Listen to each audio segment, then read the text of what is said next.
Hello friends, माझ्या चॅनेलमध्ये तुमचं स्वागत आहे। आज आपण घरच्या घरी मऊ स्पॉन्जी आणि झटपट तयार होणारा ढोकळा बनवणार आहोत। ही रेसिपी खूप सोपी आणि खूपच टेस्टी आहे। चला तर मग सुरुवात करूया। रवा ढोकळा बनवण्यासाठी लागणारं साहित्य आहे, 1 कप रवा आहे, 1 कप दही घ्यायची, थोडंसं पाणी, मीठ, हळद, आलं, हिरवी मिरची पेस्ट, इनो आणि तेल। एका भांड्यात रवा आणि दही घ्या, हे छान मिक्स करून घ्या। मिक्स करून घेतल्यानंतर थोडंसं त्यावर प्लेट ठेवून 5-1 मिनिटं झाकण लावून ठेवा त्याला साईडला। त्यानंतर मी वाटण करून घेत आहे।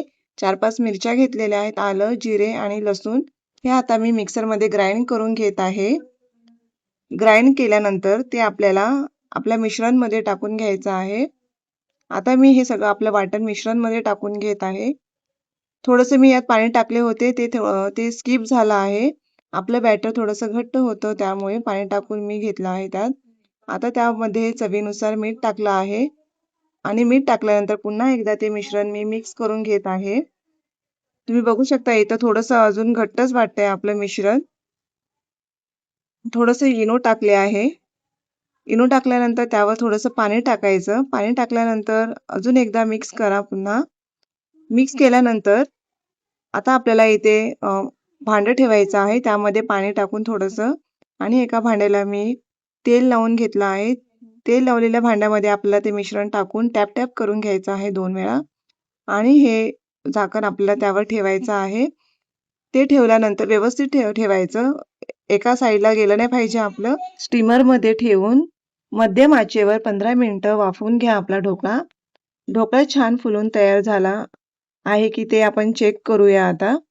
ते चेक करण्यासाठी आपल्याला टूथपिकची गरज आहे। टूथपिकने मी ते चेक करत आहे।